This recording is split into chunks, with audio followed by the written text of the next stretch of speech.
What's up? What's up? What's up, everybody? Welcome to the show. Brett and Lofa with you as always. It's 4:30. We're going on a little bit late.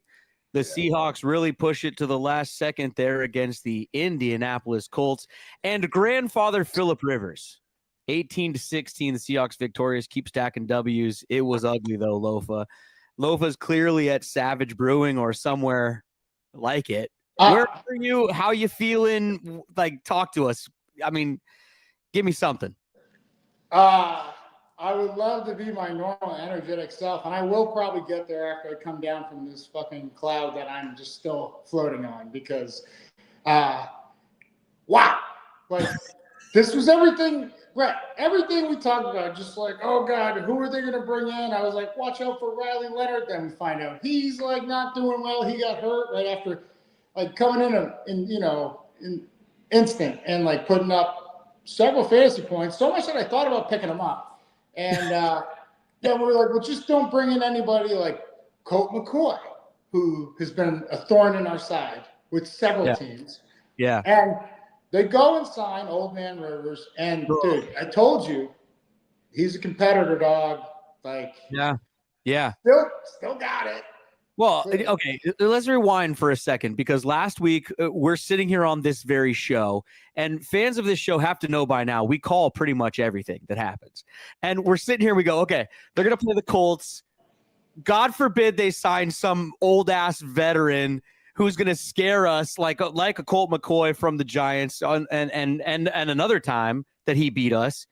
And then what do they do a couple days later? All these rumors and headlines and all this Phillip Rivers shit starts. And I start texting you. I go, it's happening, man.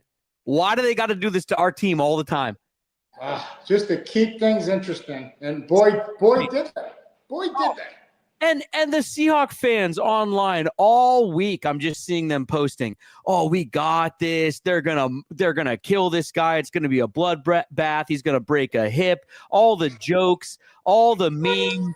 All the like grandfather type, talk about everything that was going to happen today. And look at what happened, you cocky Seahawk fans. You gotta know your history, man. You got to know your team. I mean, he is a grandfather, so it's not like they're relying on that one. So an actual grandfather. He's a grandpappy. A literal dadgum grandfather went out on the field and damn near took that from what is supposed to be one of the best teams in the NFL. What happened? Why was this so scary? Okay, so let me pump the brakes. Best teams, best defense, easily. Okay. Top 5, one of the best special teams, easily. Yeah. Offensively, we're still not there, but we played the game we had to play, and tactically and strategically, it just like, hey, like I give it up to Coobs, even like Sam, not putting the ball in harm's way. Yeah. Like and that's what we want to fucking win, ladies and gentlemen. Like, we don't care how we win. We don't care how ugly it is. A win's a win. And so like we got the job done. Now, but this is what I'm saying is like when you get to this is a team that they started 7-1. They've lost 4 of their last 5, and they were reeling. They were down bad. But then you bring in an elder statesman, if that's what I could call him. And look, the man was up for Hall of Fame just a week ago. He signed, and now that clock resets. So he can't go just from playing this one game and signing. He can't go to the Hall of Fame until 5 years from now. But so there was a lot at stake for him to make this decision. But either way, I said, look, I played against him 2 or 3 times, probably 4 or 5, including preseason. And he took the preseason just as seriously as he did again. He's the ultimate competitor. He's old. And I knew he wouldn't go out there unless he knew he could help. Like, that's he's not going to put himself before the team. He's just a real one, man. And so I wasn't surprised, and I won't be surprised if I haven't looked at the schedule. I believe they probably have to have 2 divisional games left out of the remaining, but I wouldn't be surprised if they win them all after what I just saw. This was the number 1 defense. He hasn't played football in 5 years. and he took us the distance. The distance, yeah. Welcome to the show, everybody. Thanks for joining. The viewer numbers going up. We're an official show now because we're over 100 viewers. So let me hit the theme song. We'll be right back after this. Spin that shit, dog. Beats.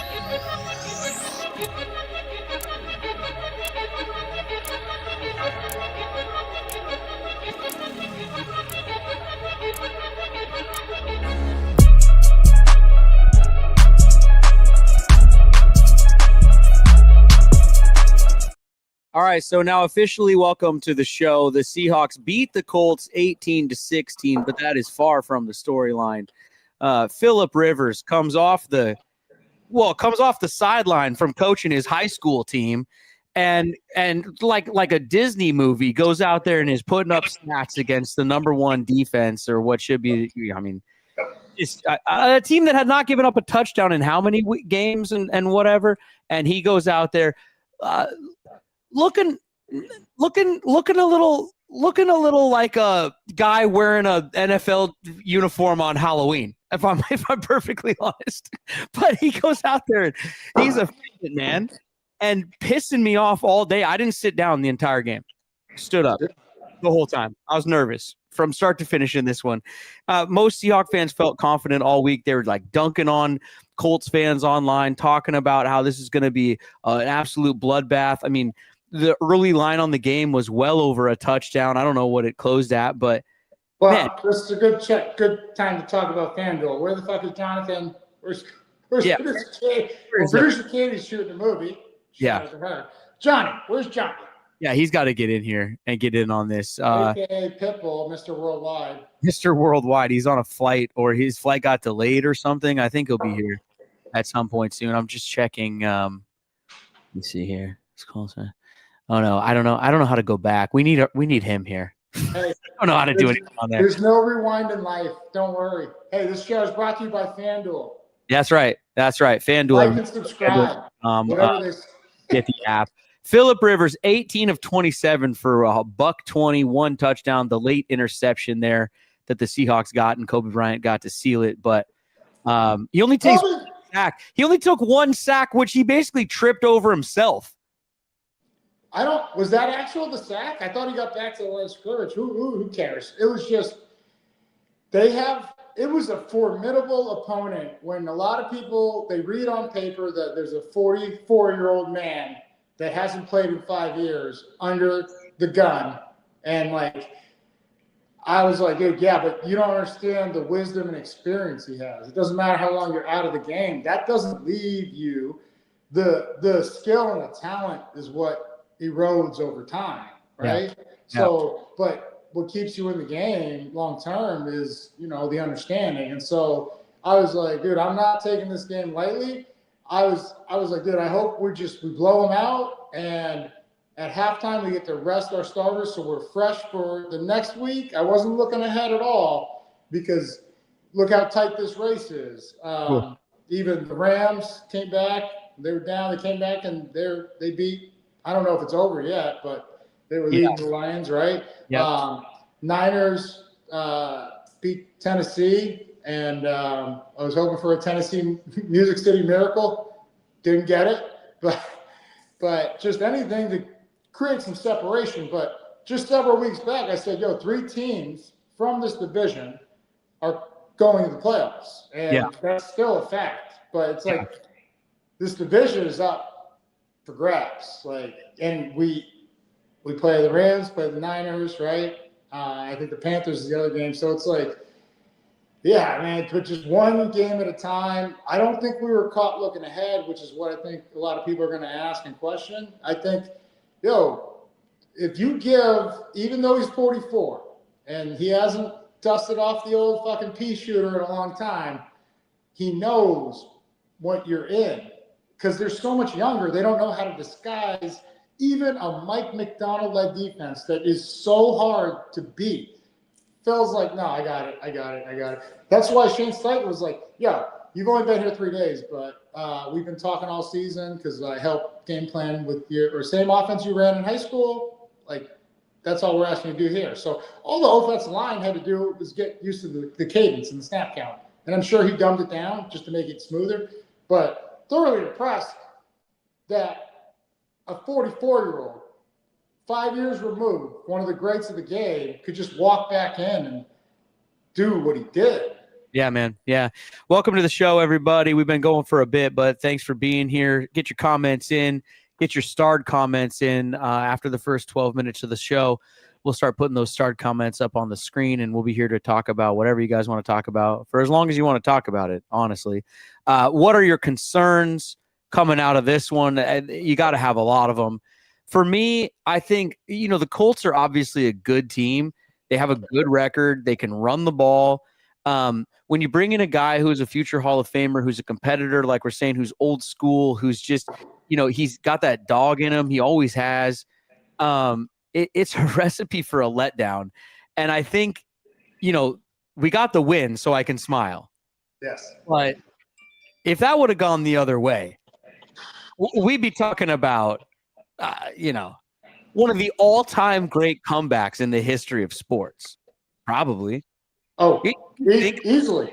In any other, I can't think of this in any other sort of sport. I mean, Jordan coming back after some time off, but he wasn't this old. No. Yeah. The guy took 5 years off. It Yeah, came back. It's like a half a decade. But it's not like he sat for 2 or 3 weeks, and took reps. It's not even like he sat for 2 or 3 years. This is 5 fucking years. Like it's a Seahawks show, and believe me, like I'm not a Phillip Rivers fan. I mean, I'm impressed. I'm impressed with what he did. Yeah, I mean, it's incredible. It's just being real and like understanding what we just saw. Like, but I can't believe that our team was about to give it to him like that. But they weren't giving him shit. What do we do? We played well. Like they are a formidable opponent. And like, so this is why I've always talked about the quarterback position. Okay, you got one, you always got a chance. You don't, you're hoping you have a chance and you're pinning your hopes on one guy that, oh no, it's in there. We just got to bring it out. It's like, no.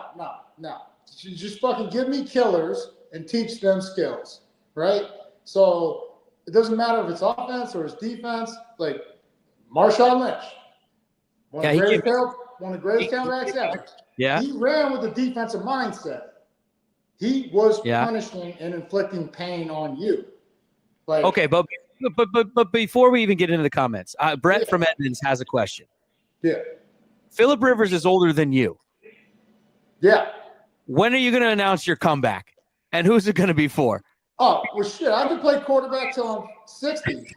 Like, that would be great if you came back at quarterback. That would be amazing. Hey, I'm just saying, what I heard, and now I have not confirmed the rumors, he said he couldn't throw 60 yards. I threw a 57 on one step. Like, so you think I can't throw it 63, 67? I never said that. Okay. No, I'm not saying you did. I'm just saying what I heard around the grapevine. But yeah, linebacker, come back and play? Come on, dog. You gotta be out of your fucking mind. Well, okay, short yards and goal line. You give me short yards and goal line where I don't have to go far and I just have to hit. Okay. I could do that. Let's go. Well, no, you don't keep a guy around for that, even though it's a very critical down. And like, there should be maybe an OG, like old grandfather, like not original gangster, but an old grandfather. Yeah. Like for that role, because it's like, okay, he's just a heat-seeking missile, and he knows percentage-wise how to play the cards that are dealt. But you don't keep a linebacker around for that shit. How many dudes though were sitting on the couch today watching, like yourself, who aren't even 44, and you got to be thinking, hey. I mean, I ran a half marathon and I fucking hate running. Like, so it's still the competitor never leaves. Yeah. But it's just what can the body do? And like I said, I can still hit, but I can't run. Like, first of all, I couldn't even run when I was making Pro Bowls. So like now it's probably way worse, right? But like I said, I'll go in. I don't care if I live. I might spontaneously combust on impact. Well, okay, but did Rivers outside doing what I love? Did he open some sort of Ark of the Covenant here today? Like these younger quarterbacks suck for the most part. The JJ McCarthy's of the world, these guys that get in there, they're not prepared. Their college didn't prepare them. Are we going to see an influx of old ass quarterbacks? Like, does Drew Brees have any tread left on the tires? Who else is coming back? Well, so interesting question that you bring up, because they were saying the same. They're like, hey, like if Phil can do this, like how many others do you think can do this? I was like, well, if Cam Newton never tore his labrum because he couldn't throw, like when your shoulders stitch back together tighter, it fucks with your mechanics. And so that's why what the timing element of his natural, beautiful athletic ability was like, okay, this is when I released it and it's going to meet the receiver at this point. It's time and space. When that got taken away, it's just like, okay, and you can't like use your legs and run forever, even though he's one of the greatest athletes I've ever seen in my life. But there's an understanding that you have to come to terms with. Is like, it's almost like life and death. Like from the time you get drafted, this is the youngest you'll ever be. Like every day you're closer to you're closer to your demise. Right. But I'll tell you what, I wouldn't be surprised if TB12 wasn't like, yo, fucking Phil just did that. Like, and even Phil saying he's out of shape, but he never ran from anybody. And Tom's probably in his mind as the ultimate competitor that we will ever see is like, yo, I could fucking still get back out there. And I could not only compete, I can play well, easily like in the top 5 to 10 quarterbacks, regardless of the situation, because it's the experience and understanding. So, wouldn't be surprised if Tom dusts off the old cleats. I mean, he'll be the first Jackie Moon, owner / player / coach. Yeah, I love it. You got people doing like the Austin Powers thing in the window behind Lofa there, going past and pretending like that's the news and whatnot. That's my boy. That's my boy Dustin. I'm down at Chehalis Tribe. They brew our beer, right? Shout out. And I'm on the distillery side. Shout out. Talking about maybe releasing a gin or a vodka. We're going producer list this episode, everybody. So I forgot to start putting up the comments. Here comes your comments, fast and furious. Get your starred comments in, everybody. Cost you a few bucks. You support the show. We really appreciate you for doing that. So put those in, and we'll get to reading those. I mean, well, there's a couple of comments asking if you're coming out of retirement. It's a natural question after that game there. I mean, you're younger than he is. So let's go. I've lived a lot harder than he has. Okay, so this is what I will say, ladies and gentlemen.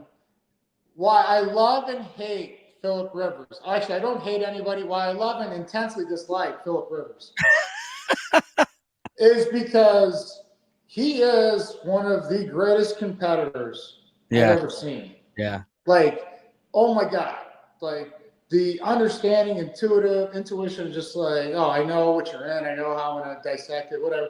But on top of it, I love to talk shit, as you all know. Philip Rivers talks the most shit of anybody, but he doesn't swear because I believe he's Mormon. Speaking of talking shit. I'm sorry. Hey, maybe I am. How do you know I'm not? True Metal Jake. How do you know I'm not? Because I just make shit happen, Jake. I make shit happen. No. Who just said no? I'm not on the shitter. I'm not on the sofa. Okay. Anyways, you're gonna distill it. So Philip would just talk endless shit, and he didn't swear, and it just drives you even more crazy. Like, it's just like, God, I know he's like a man of the book and the Bible, and he walks the path. He is the light, but and to know that light, you know that darkness, but he didn't show it. He showed the darkness and his true competitive nature, but he still took the higher road, and it's just like, Dude. It's Okay. maddening. So some more stats for you here, and then let's get into some comments here, you guys. Get those starred comments in, get those super chats in. Sammy D and the offense, man. I mean, I think that's the conversation. This defense, we know they can be otherworldly. They are very, very good. They are very talented at football. The offense has got to start matching what this defense is doing. I mean, even in this frustrating game, the defense only gives up 16 points. You know, but Sammy D and the boys, they got to start getting it done. Well, you know, his line actually, 22 of 36 for 271, except no touchdowns on that at all. Okay. Well, I told you, anytime we get above 27, 28. Checkdowns. Every time we get above 27, 28 attempts, that is not a game in our favor. That is not playing to our strengths. Mm-hmm. So, like when I hear 36, normally I think we lost, right? The only time that he did have above 30 that I was like thoroughly impressed was the Tampa Bay game. And like when everybody tried to shit on him because, he threw it late across the middle on Levante David, did Levante David shit. Like if you look at his numbers, the guy belongs in the Hall of Fame if you look up just pure stats. If that's what you judge, Hall of Fame worthy by, Levante David is up there with the best of the best all time. But he threw for 370 and 4 touchdowns. It's like, dude, so he had one bad pass, and it was untimely. No turnovers timely. It's how do we respond? And so either way, but that's why Ernest Jones came to his back after we played the Rams. He's like, that's a quarterback. You got shit to say, man? Personally, fuck you. I feel the same way. I can't fault Sammy and the boys, but like the story of the line was Myers and the boys. Yeah, I know. Teams. Careful. Careful. He'll hear you. Sorry. Hey, before we get into that, actually, Jonathan, our own Jonathan. About time. Let's go. Over here. Okay, so Jonathan, from FanDuel, we were talking. Yes, sir. The Seahawks were a huge favorite in this game. They were 13.5. They were supposed to be playing like a third string. 13.5. 13. I thought that line was crazy, but I mean, yeah. 4-year-old Phillip Rivers comes in 13 points in an NFL game is ridiculous. Crazy. And I don't know much about wagering, but that's that never happens. It's one of the biggest I feel like I've ever seen for sure. Okay.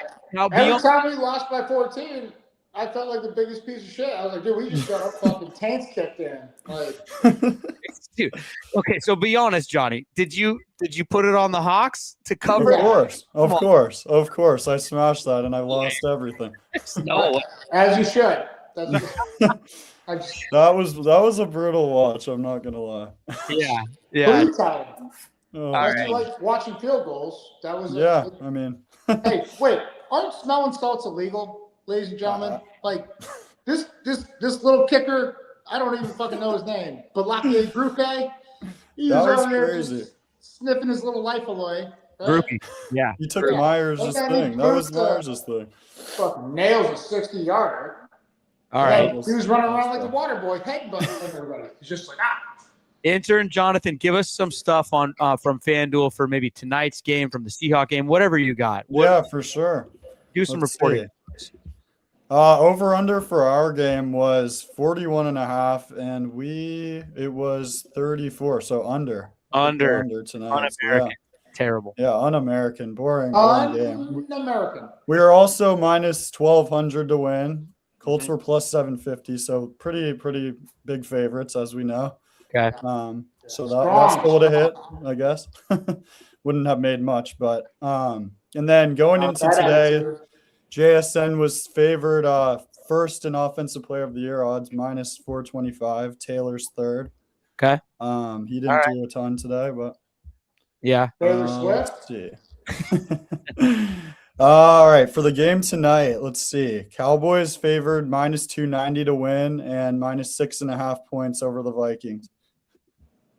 Minus 6.5. I like that. Yeah, the Vikings don't have it. They don't have any. I don't know. JJ, you never know what 9's gonna do. Well, yeah, run the fucking ball. Yeah, hand it off, bro. Yeah, just hand it off, man. Yeah. Yeah. All right. Well, thank you, Jonathan. You guys, Sure. fanschool.com, everybody. Hey, Jonathan, Johnny, we miss you. Love here. you, dog. I'm going to put Still the here. comment up. You read the comment here. Like, play Katie. Play the part of Katie. All right, sure. So Kevin Tone 7877 goes, he can make 6 field goals, but a 60-yard for the win, miss. What about it, Confused. Lofa? Do we dare mention? I'll bring you back up, Johnny, in a second. Do we dare mention he who should not be mentioned? No, it's not a problem. It's and I love you, Kev. You're my dog. But my amazing co-host Brett told me Can't talk about him. He's pitching a shutout. He's pitching a no-hitter. You don't talk to him. You don't talk to him. No, Yeah. leave him alone. So, the artist formerly known as so-and-so. Yeah. That's how I'm gonna go around it. Brilliant. Just fucking brilliant. Like, Yeah. I don't ever worry about game winners. Like, I worry about extra points. Like, Yeah. He's probably going to get the NFC, maybe even the NFL special teamer of the week for sure. The week, but then he should get it for the month because what he's done over the last month. Guy's been great. 7 years with the team. We've had some issues every once in a while, but I'd say if you look at the aggregate over the course of 7 years, he's been pretty successful. I must admit that final one, the announcers were jinxing the shit out of him. They're like, he hasn't missed, this one's in the bag. And I just stood up and walked all the way into the other room and just listened to it happen. Cause there's no way I was going to watch that thing. Well, I feel like a lot of them do that to stay relevant, right? Stay excited. But either way, it looked like Mighty Ducks knuckle puck off the toe. I was like, this is going to be interesting. And then it just in. I was like, holy shit. Yeah. Well, he got it done nonetheless, and that's all that matters, right? Hey, stack and win. Shout out to special teams. Can we just, dude, I'm telling you, we got to be one of the league's best. Yes. And okay, shout out to special teams. You're 100% correct. Because let's keep doing it with the kickoff return team and number 22, who on the last drive there, he took that ball out towards like the 40 at least. Meant if it would have gone out of bounds, we would have got it there anyway. So that's okay. No, he's made a big impact though, and catching the ball. But the first catch or two was like got us into position. Yep. Dude, you don't question a win. A win is a win, but so the judgment of catching that ball from our view or vantage point on the TV, it looks like it's most likely going out of bounds. But dude, who knows more than the guy that's used to catching kickoffs and punts? He can judge the backspin. He can judge the timing. And then he can also see in front of him, like, okay, I took a couple steps and I can cut it. I'm going to get. But it's just every second. What was it, 49 seconds when they kicked the go-ahead field goal? And we had no timeouts, I think. And so it's just like, okay, you better be damn sure that you can make it to where we're going to get it, or you should be confident to get it farther. And I believe he did. And like one block away, I'm not saying he houses it, but he gets like to the opposite 40. And now it's a chip shot, but I worry about chip shots. So I'm glad everything worked as it should have. I just, that the 7 seconds, because I think it was 42 seconds when we got the ball to line up for our first offensive snap. That's 7 seconds is maybe 2 plays. That's all I'm saying. Well, and also how about getting the job done there at the end with no timeouts? Insane. Cute. And you don't see a lot of teams spiking the ball these days, by the way. They do where they call 2 plays or something and they run up, but we spike the ball, which you and I have been calling about for years. Like when you play Madden, you hammer that spike button. The triangle, dog. Hit the triangle. Exactly. We've been calling for that for a while, so it was nice to see a nice spike executed. But even like there was like 2 seconds wasted on a spike. It's kind of like, well, bro, are we going through checks? Are we going through a cadence? I'd be yelling, we're spiking this fucking ball. Yeah. Set, go, spike. Like, right. And right. it just, we even lost like a couple tick. What was that, Chris Berman? Boomer. All right, Jonathan, hold on. Let me bring you back in. Yeah, bring him back in. Here's another comment. Johnny, you got to do it in Katie's voice, though. Yeah. Oh, shit. I don't have a good, not a good impression. All right. Well, Kaylee Seuss 9615 says, did we struggle because there isn't film on the Colts with Rivers, or does film help prepare for games, or is route running / practice plays better? Yep. Why did we struggle like they did against Rivers? What's the reason? He's 44 years old, and I don't care how bad the body deteriorates. If the arm is still there, the timing, can I just put into perspective for everybody that watched us go the distance like a heavyweight fight, pound for just blow for blow, just like, I was like, I couldn't believe what I was seeing. Like, the timing precision that Phillip has still is like, there's a couple out routes.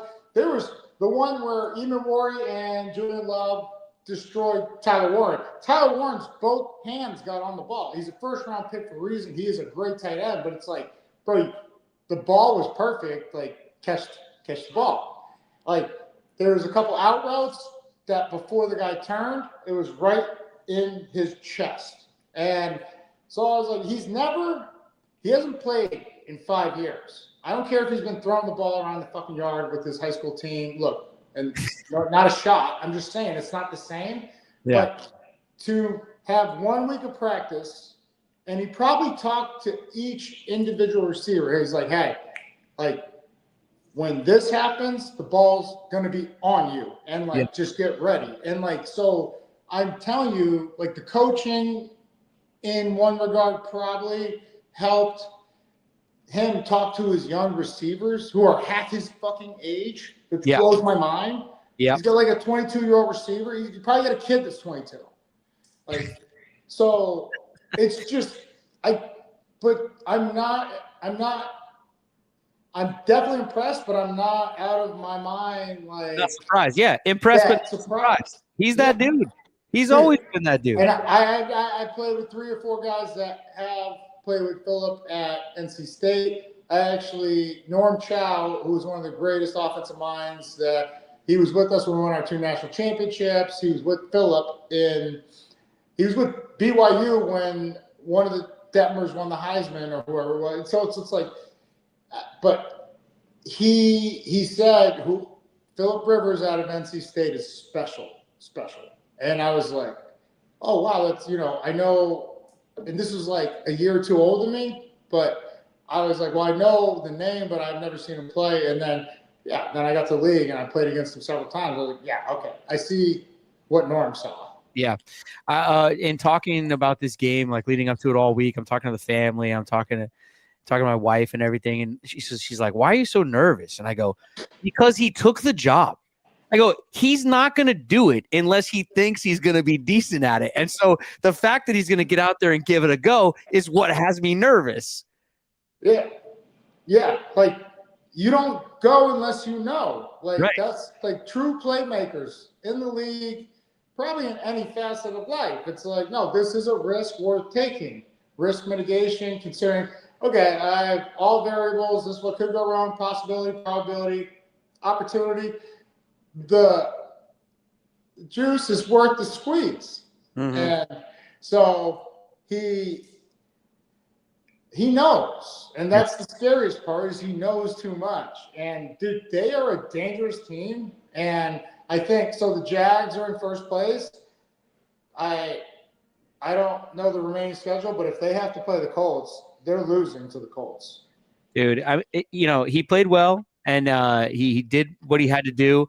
Optically, in the uniform, he looked like Emmett and Jerry and like Troy and that, or whoever else is in that commercial where they're like putting on their uniform from the old days, and like it just doesn't quite look right, Like visually, I was like, all right, he's doing his thing, but I mean, those pants are kind of tight, Hey, imagine when he gets in shape. Oh my God. Oh, honestly, you guys, as Seahawk fans, like, I don't know why we got to be put through this all the time with these like backup quarterbacks and these weird ass storylines and these almost becoming part of like, I mean, that would have been like an all-time upset. 44-year-old quarterback comes off the couch, 2 touchdown underdog. It was road nonetheless. I think there was like 3 other quarterbacks. It was like Tom Brady, Phillip, and then George Blanda, and I forget the other one that have suited up and started a game at the age of 44. Yeah. But I will say that and with all the accolades aside, George Blanda, he was like smoking cigarettes at halftime. Like, that's a real fucking savage. Well, that's that was just considered vitamins back then.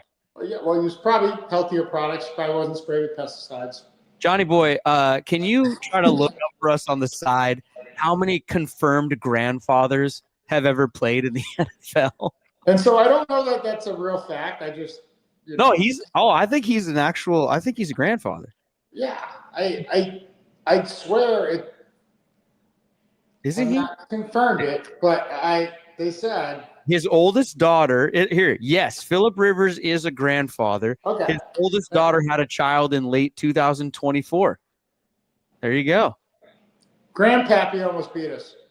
Grandpappy, his eldest daughter Haley had a baby in November 2024. Congratulations, Haley. Oh, a Scorpio. Good. He's a savage. And then his grandpappy is fucking Phillip Rivers. This kid, I don't know the kid's name. He's going to be in the NFL. Just let's go and go Lostradamus. Yeah. This Circle. is going to happen. Jonathan, you got to look up for us though how many grandfathers have played in the league. Let me bring up another comment though for you to read, and then you can go do some research here. Comment, stats, give me anything. And I looked it up. I found the answer. Oh, okay, go ahead. Hit just one other than Rivers. You might be able to guess it. Favre. Yep, there you go. Yes. Good job, Brett. Great pull. Come up, by the way. It's all about Phillip Rivers. There you go. I believe you, dog. Let's go. There you go. All right, here's a comment, Johnny. All right, let's go. Alina Dahl goes, I wish I was at the game so I could donate hot dogs to a special place on the refs to show what they're full of. Refs fuck up the calls again. SMA. Well, yeah. Alina, we love you. We love you. Thank you for being here. Alina hates referees about as much as we do. And love you, girl. Love you, girl. Okay, so the ones I have a real problem with, there was a no call. JSN was just getting the business going down the salt. That Shaheed one, the Shaheed one in the end zone, I didn't like. Was bad. Yeah, I mean, what of it, Lofa? Like, sometimes. No, wait. Well, what about the false start where we stoned them? And that was weak. It's like, okay, I've seen illegal procedure or pre-snap penalties that the play happened because they didn't throw the flag or throw the whistle in time, and then shit happens, and they're like, you get the option. So there was no option, and it's like, wait a minute, I don't know, dude, they're all fucked. Like, the NFL, like they just rewrote the codes for like what is a catch and what isn't. It's common fucking sense. Yeah. Like, you caught the ball, you took 3 steps. 2 steps is a catch. Yeah. You take 3 steps, that is beyond a fucking catch. That is possession. Yeah. And so it's just now you bring subjectivity, and every asshole has opinion, and everybody's asshole stinks. I think that's how the saying goes. But it's just wild. It's just like, dude, like, this is what I said it last time. I was like, we've talked about the officials, Brett, probably all the time, every week. And it's just like, the XFL had like their main hub calling and be like, no, you guys are tripping. Like, just pick up the flag and say like first down. Like, and it's like, that's how speed and momentum and the fans stay engaged. Because isn't it about fan engagement too? Because if the fans aren't there, who gives a shit if it was a catch or not? Right. Like, no one cares. Yeah. Yeah, no, there were bad calls in this one. There's bad calls every week. I know we all feel like we get screwed more than any other team, but I bet every fan base feels that way, right? Like, you know what I mean? Like, if you went and talked to an average Buffalo Bills fan, don't you think they say, "Oh, every week we get screwed by the refs"? I mean, every fan feels that their team is most. I will say, even though my dad played for the Patriots, I was a Buffalo Bills fan because I was a Thurman Thomas fan, and they had 4 straight chances at winning a ring, and in the last 2, they got just decimated. Even against Washington, Washington pulled away. Yeah. New York Giants, just a missed field goal. But either way, they didn't get blatantly just outright fucked. And so I think our fan base feels that because what should have started back in 2005 of some legitimacy of just like, bro, like, no, we are actually good. But because I guarantee you there's bias, even like for teams like Cleveland, Cincinnati.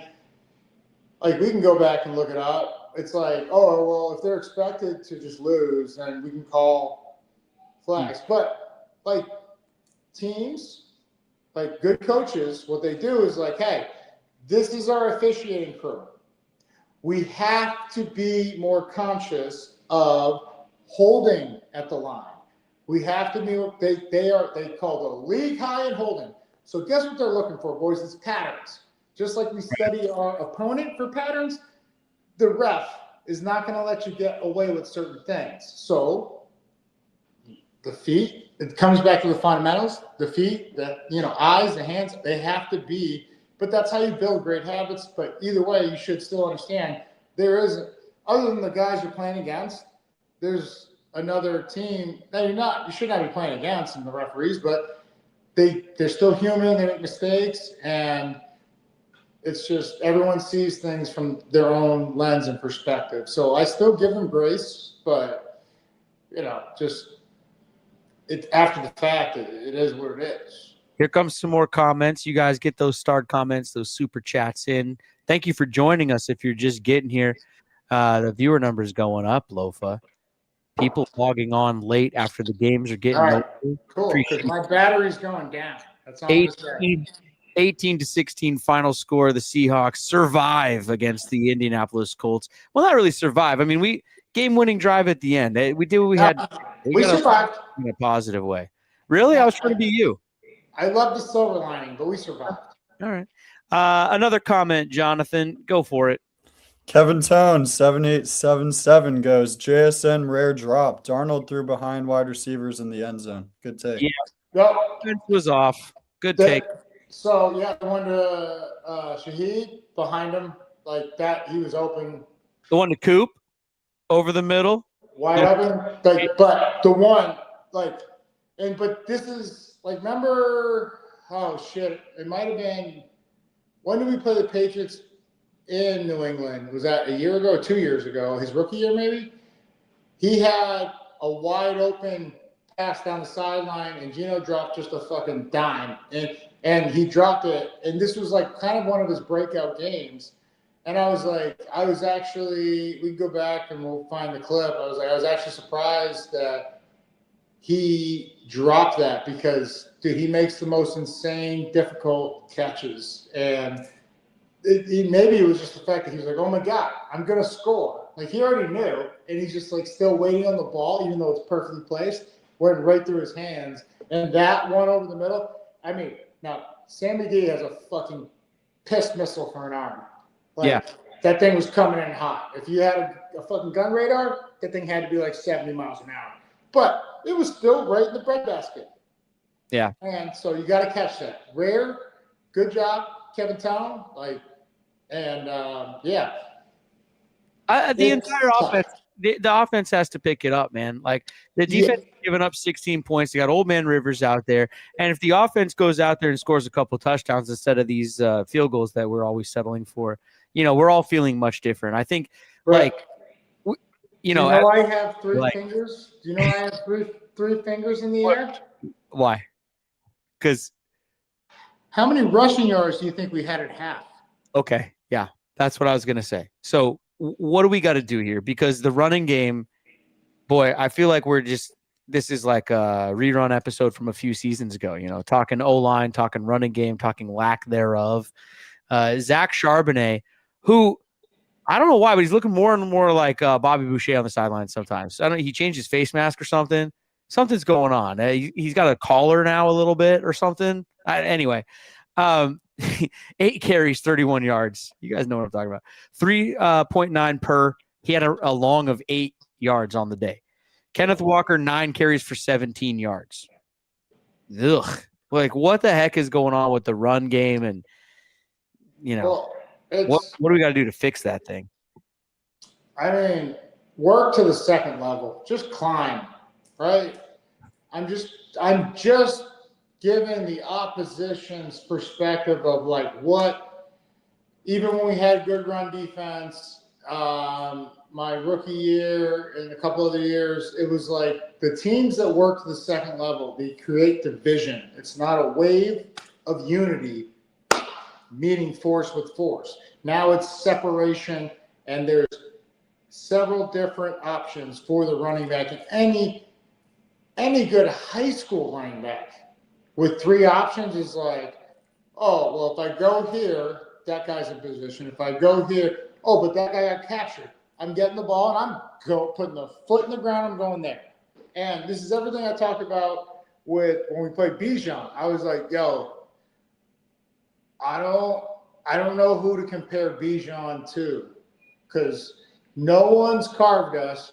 But luckily, I don't know if Atlanta had him on a fucking pitch count or he was like hurt and they put him on the fucking injury report. But for them to just put Algier, who is an awesome running back, I love Algier too, but the decision making is what separates every level of good to great, great to elite, elite to fucking Hall of Fame, generational talent you'll never fucking see. And when I saw Bijan, just tempo, he reminded me of Le'Veon Bell, but faster, and maybe even a little stronger. And then I talked to other guys like, he reminds me of Marshall Faulk. I was like, yeah, but like, he's so much bigger and stronger than Marshall. Which, like, could you imagine Marshall's understanding and in that body, in that frame? And so that's what I love about debates, right? Even when we take it to other sports like basketball, like who's the GOAT? But you kind of gravitate towards what you understand, and like the only thing I understand is that like winning is the only thing that fucking matters. Okay, but what's up with this? 8 carries for Zach, 9 carries for Kenneth. You flip over to the Colts side of the stat sheet. So, Jonathan Taylor, 25 carries by himself. How many yards? 87. Yeah, but either way, they shortened the game, controlled the clock to an extent. I felt like I didn't see our offense in the first half. I don't know what the discrepancy of first half to second half time of possession. What was the time of possession overall, Brett? Okay, so let's see. I got to click over to team stats here. I would say they held it for 35 minutes, maybe longer. Yeah, well, you're close. They had it for 31. They beat us in time possession, 31-28. Okay, but that's closer, right? How many plays did they run? How many plays did we run? All right, let's see. Total plays, 58. Well, it's almost even. 58 total plays for the Colts, 59 for us. Okay. So, and turnover margin. Turnovers. Let's see. Fumbles lost, none for each team. 1 interception thrown by them. Yeah, the interception was the last one, right? Yeah, so that was the only turnover of the game. Okay. What about third down conversion? Third down efficiency, they were 5 of 13. We were 2 of 13. But we were 1 of 1 on fourth down, and that was a big one with Sammy kind of having that pocket awareness and there. And then Barner did his thing. Which, by the way, shout out to AJ Barner, just always being a beast. Dude, dog. And he wasn't even offsides, or like that's the shit that drives me nuts with fucking officials. It's like you get a warning, right? And then the 15-yard catch over the middle where he bulldozed someone like he always does. Yep. Then you're like, oh, offsides, good the offense. I was like, wait, what the fuck? Like, why'd you let the play go on? And that's what the whole thing with when they got a field goal to go up 6-3 at halftime or whatever it was. Like, why? Like Kevin Tone pointed out, why did they get to like kick the field goal when we could have declined it and taken the ball? We should have had a chance at a field goal. It's like, yeah. Frustrating game all around. Jonathan, get back in here. Fuck these rules, right? If we're not going to play by these rules, then what the fuck are we talking about? Read another comment over here. All right, Matt Brown 5921. What's up with Walker? Looks lost behind the line. Yeah, I mean, is it our guys or is it the line? What's up with our running game? Oops, wrong one. There we go. Well, they're all our guys, so I didn't understand that question, but I think I know what you're talking about. Yeah. No, I mean our running backs. Like, is it our running backs? Well, it's tough. Like, we don't really – I don't know our identity on offense. Like, and like – we kind of have one. Incredibly crazy that Kubiak still makes magic happen. Like, look, I'm not – when everybody wants to give credit to the players, because I was a player, so hear me out, because I've had coaches even say, like, no, the players make the coaches. I was like, no, we all make each other, but motherfucker, you better put me in an advantageous fucking place to win, or we're all in trouble. Like, so, but I've just had several great coaches and mentors and leaders, whether they're players or peers or coaches. But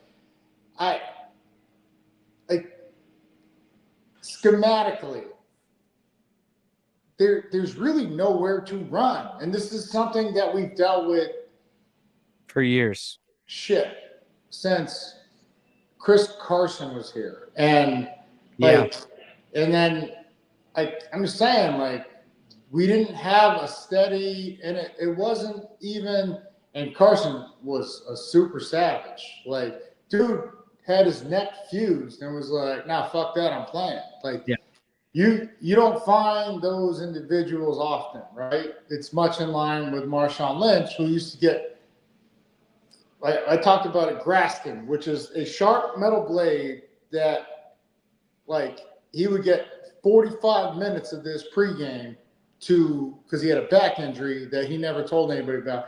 And I don't think it required surgery, but it was like probably borderline.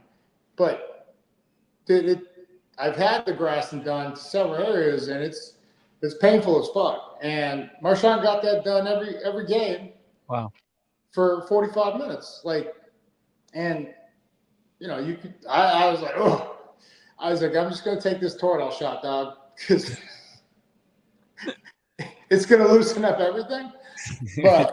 But so I don't blame Coobs. I don't blame anybody. It's just like we still need an identity in offense, like, or we better play flawless, no turnovers, rely on special teams, Dixon to pin them, our defense to like get a turnover, short field, like position, right?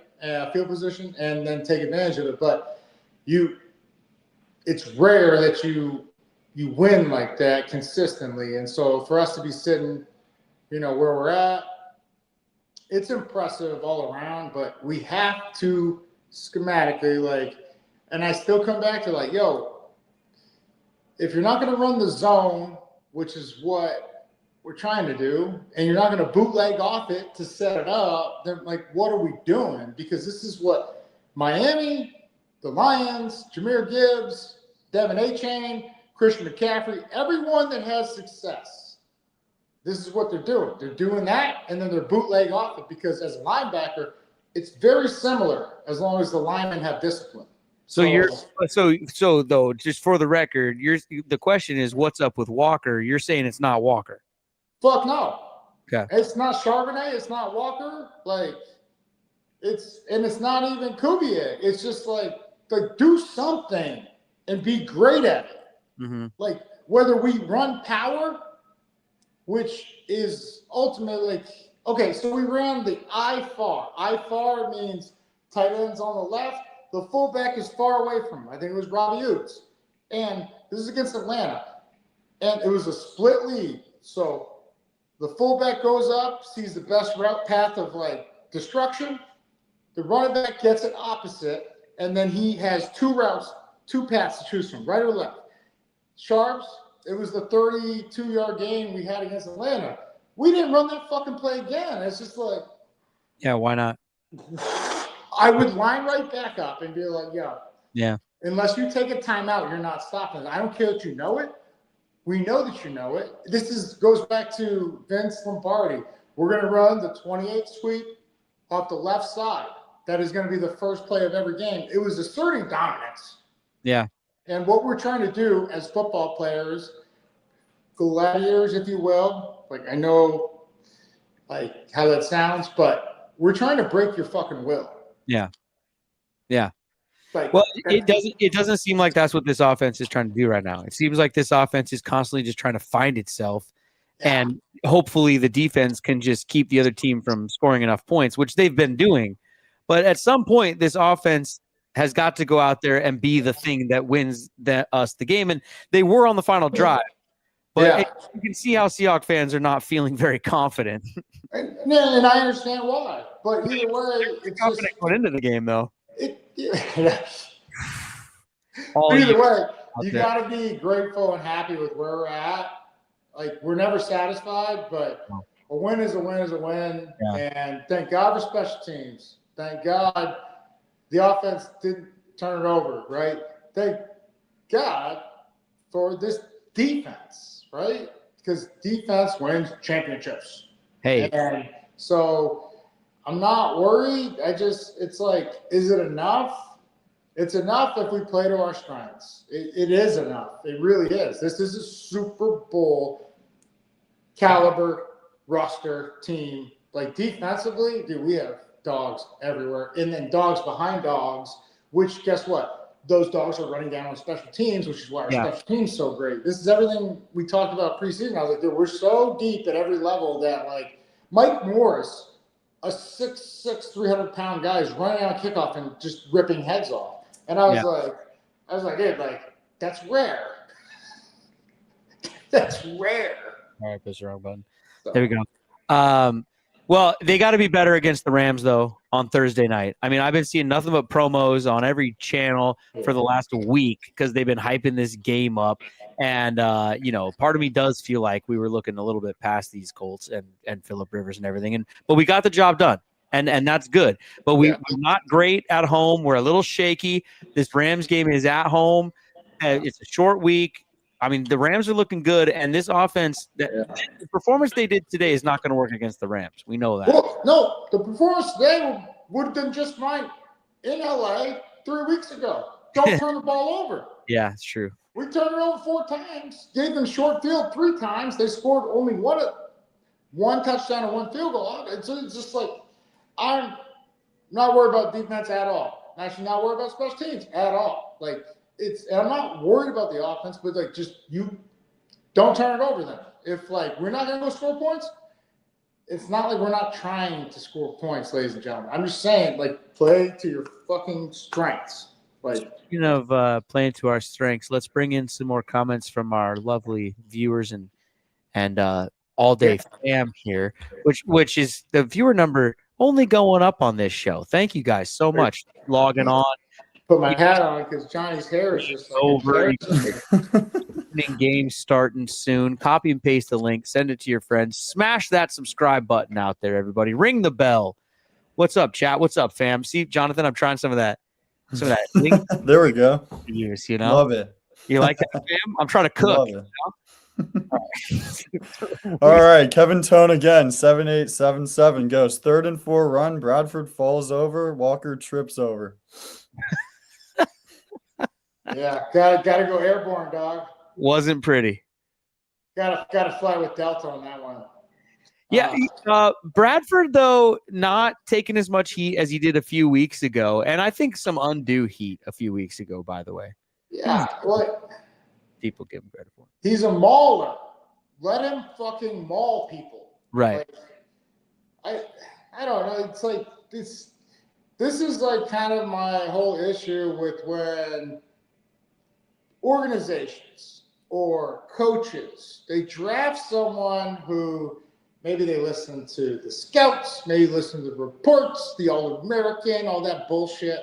Watch what he can do and what he did do well for his university or college, and then say, does he fit in our plans? And I don't think they're like, I see shit that guys can and can't do, and I'm just like, okay, that's an easy fix. That is a very hard fix. And that's where I weed out the process of like, look, he does not one trick pony, but he's just fucking awesome at this one thing. But that's not what we specialize in. That's not what we ask of our guys at that position. And so, like, when you think of that in that light, in that vein of thought, it's just like it's easy to see who fits your scheme and like where to value them in the 250 or whoever guys that get selected. But that's where the beauty of like undrafted free agents, like guys that like I see that dog, that killer in them. And I was like, yo, if you have that, I can teach you any skill, but I can't teach you how to kill. Like you've either been pushed to the limits and respond, or you back down, fight or flight. That's all I'm saying. And so it is what it is. More comments here. I don't like people bashing players that don't understand. I'm not talking about Kevin Tom. I'm just talking about like, with all the hate, everything that everybody was saying about Trey Flowers, I was like, dude, he switched positions. Like, do you guys understand that? At the highest level. Here you go, Johnny boy. Here's another one. All right. 417 Alexander goes, please swap Olu for Bradford at right guard.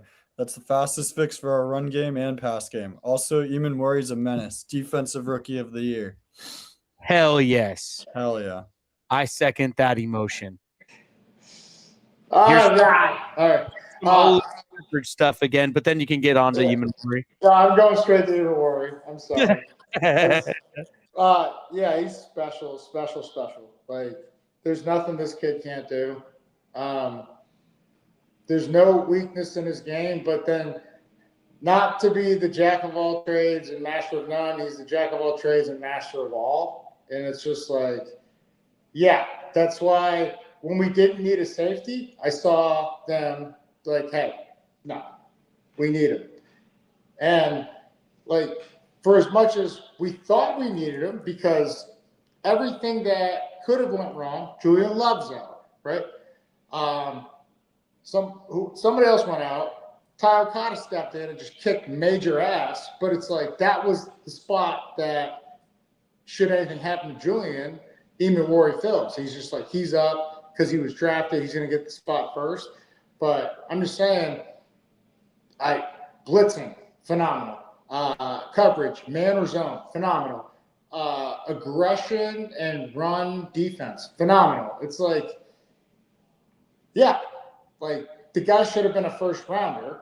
And if he's there in the second, you take best available and you just find a spot on the team for him. Not like it was going to be hard, but I'm saying like, but then his first snap against the Niners, he got hurt. He literally had one snap and we haven't seen him since. And like, so defensive rookie of the year, I don't know. We'd have to like go out there and look, because I'm sure there's others that have filled up the stat sheet and, meant a lot to their team. That's all I'm saying. Like, but it all comes down to politics in the end and all that bullshit. But yeah, I feel you. He is phenomenal. Well, how about another guy who's phenomenal, who's been having a phenomenal season, but just whatever it is, because of his personality or whatever, he flies under the radar. But JSN, just another humble 7 receptions for 113, no touchdowns, but 16 average per. Yeah. 9 targets. He did have the 1 drop, but I mean, 7 catches on 9 targets for the yardage that he's doing. He's almost like Cal Raleigh in a way, like what happened on Mariners. Like he's putting up the numbers, but the team just sort of, it's not like I don't know what to say anymore. They don't make a lot of highlight reels, So is he going to get the flowers he deserves? Probably not. But I'm happy he's ours. This is the best receiver in the NFL, ladies and gentlemen. they've done everything to try to stop him, and they haven't been successful. Mm-hmm. And I was slow to anoint him, even though I saw him in college and I saw how special he was, even when, DK, Lockett, right, when he was first-round draft pick, and it probably should have been number 2 option, right? We got to give DK the chance to, because DK was the elder statesman. I mean, Lockett was too, but it was on the opposite end of the spectrum. Not the decline. Lockett, I guarantee you could play 5 more years. But it's just with how things were going, it's if we're going 2 wide receivers, it's DK and it's JSN. And his understanding of time and space and how he navigates it, I keep rewinding watching the Falcons game when he got behind both DBs and it was double coverage. It's the one thing he can't do is get behind us when you double cover somebody. This is what we did with Brandon Moss, Terrell Owens. Right? These are number 2 and 3 respectively all time on records. Just don't let him get behind us because then we're not catching him. And they got behind us, right? Because they were that gifted. And this kid's doing that consistently. So it's what do you do? You get to the quarterback as soon as you can. And I'd rather send an extra guy and just tell my safety, yo, bro, pretend it's a goddamn punt return. And you stay 30, 40 yards deep and just meet him going forward rather than run with him and get out jumped, get out muscled. There's really no answer. And so it's just MVP. Fuck offensive player. MVP worthy candidate and needs to be recognized. Yeah. I feel though he's going to be overlooked. It's just what happens to us up here. Probably. When you beat the Colts by 2 points, it's just you got to put up style points if you want those accolades. Unfortunately, that's just the nature of the beast, I think. Yeah. Jonathan, Kev Tone jumps back in. Show him some love here. All right, Kev Tone back again. Much love, Brett and Lofa. Go Hawks 12 family. Beat Lambs. Oh yes. Hell yeah. So, Lofa, Islands of the Rams. I know you don't want to look ahead before the time is upon us, and the time is upon us now, though. So let's start looking at these Rams and this Rams game coming up. We're going to pepper those losers. It's at home. I don't know why we play better on the road than we do at home, but for some reason we do. Honestly, I mean, how are you feeling going into this one now? Well, home life can be chaotic for all of us, right? That's true. But after today, after what you saw against the Colts, does it change how you're feeling about the Rams game? No, not really. What I do worry about is that I think Kyron Williams was averaging 7 yards a carry, and Sean McVay just, for whatever reason, decided not to hand the ball off to him more. And thank you for that. The last time we played, or you mean today? The last time we played. Last time we played. Okay. If you pull up the stats, brother, I think it was 6 or 7 a carry, and I was just hey, man, the game didn't have to be that close. They just decided to keep trying to throw it. Why wouldn't you when you have Devontae and you got Matt Stafford, Devontae, and Puka? It's we're going to throw it. But I swear the average is 6 or 7. And it's dude, just 2 handoffs. Sit, man. You said it. Yeah, and you did it. But so, I just fear that because when the championship's on the line, he doesn't care about Stafford's Hollywood ending of MVP of the season, and he just cares about the Super Bowl. McVay does. So I'm worried about a heavy dosage of Kyron Williams, and I think should I keep winning in fantasy? I play Kyron Williams next week. Well, okay, so today the Lambs played the Lions. Yeah. And Stafford was 24 of 38 for 368, 2 touchdowns. Well, Kyron Williams, 15 carries for 78. Puka Nacua, not just for 181. Colby Parkinson, former Seahawk, 5 catches for 75. I mean, this is okay. No, I was talking about our game versus the Rams, but I'm just telling you that what they did today. And I'm going to tell you why they did it is Brian Branch, all-pro safety or Pro Bowl safety, absolute fucking baller, tore his Achilles a week ago. And then the other safety was hurt either earlier in the year or this year. But, where do you think I'm going? I'm going downfield to Puka, because you know why? With Puka and Davante, it's either a catch or it's a pass interference. Mm-hmm. So I'm going to play those odds. But either way, can you please bring up our last game, right, against the Rams when we were down there, and what was the rushing? I swear he had 70 or 75 on limited carries, 9 or 10. Well, yeah, don't forget that guy named Devontae Adams. He today had 4 receptions for 71. Never heard of him. Yeah. Yeah, dude. I mean, beast. Absolute beast. Yeah, I mean, they put up 41 today on the Lions. Well, who hasn't?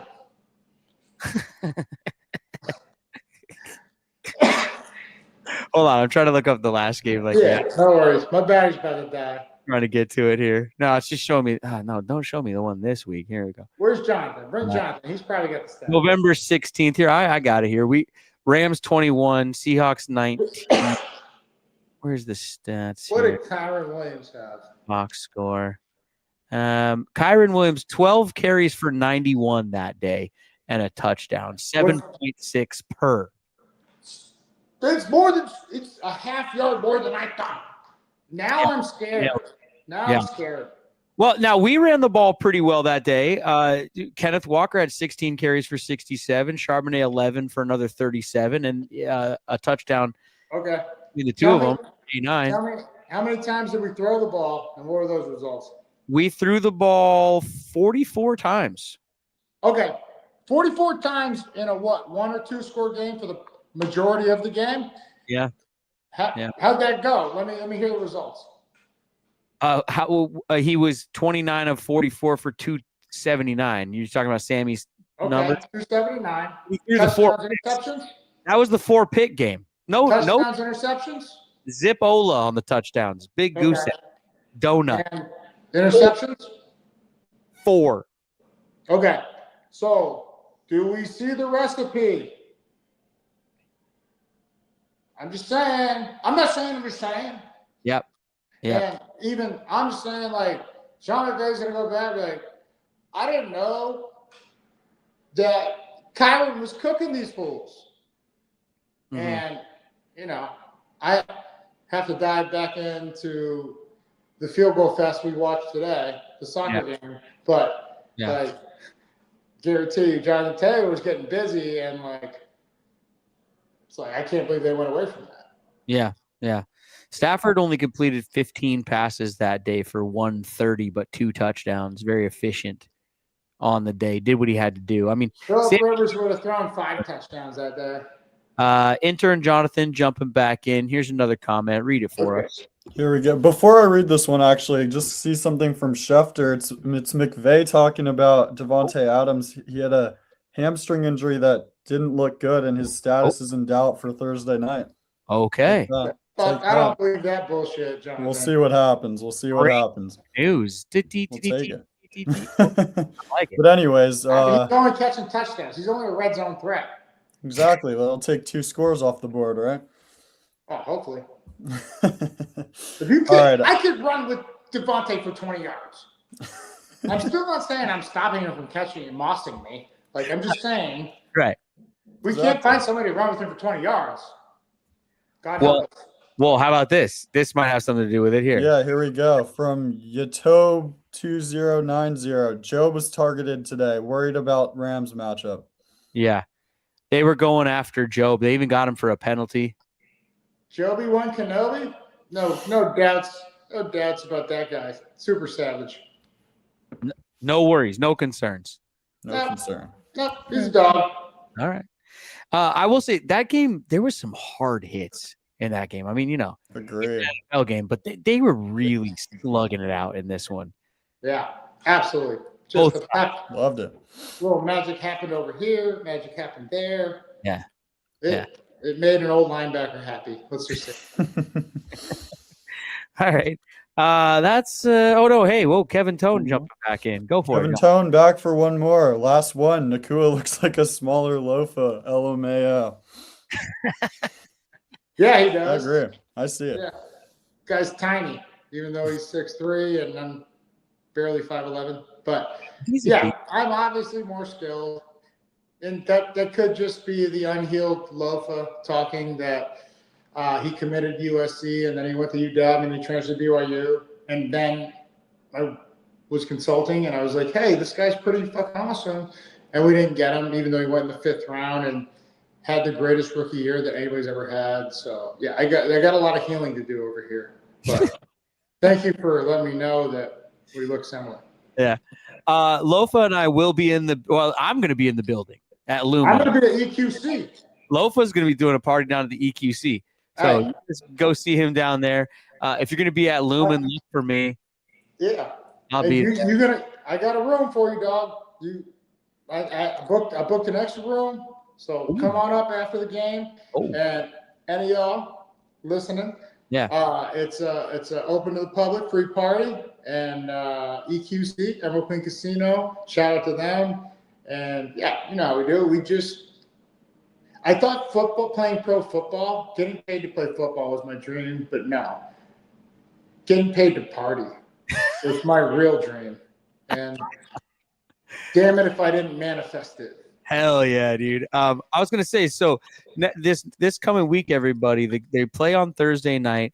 We will go live after the game. It just depends on how long it takes me to get to Lofa or the Wi-Fi will last. Yeah, you get on your phone. I'm going to have to charge up the phone. Yeah. Yeah, I'll bring an external battery charger. We'll figure it out. But we'll jump on after the game is over on Thursday night. So make sure you guys are here with us to chat about everything that happens between the Rams and the Lions. That's probably the biggest Thursday night football game of the year so far, for sure. These two teams locked in there, tied for first. Yeah. With the Niners, close behind us. Yeah, this shit goes a long way.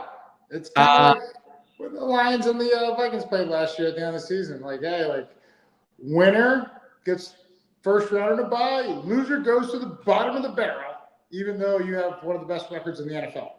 Before we get out of here, shout out to the Dogs taking down the Boise State Broncos in a big, big way. First bowl game of the year down here at SoFi. Yeah. Saturday night. Just stomping them. Taking them out behind the woodshed. Showing them what's up. The woodshed? Yeah. He was giving him the business. Giving them the business. The Seahawks beat the Colts, everybody. 18 to whatever it was. My screen's gone away. 18 to less than 18. 16. And they keep stacking wins. We're looking forward to Thursday night, Rams and Seahawks in prime time on Amazon Prime there with Sherm behind the desk, right? Oh. Yeah. He's going to be there at Lumen. Stop by. Yeah. Right. We will see you all then. That's been it for us. Your battery's probably about to die, right? Yeah, I'm out. We'll see you guys. We love y'all.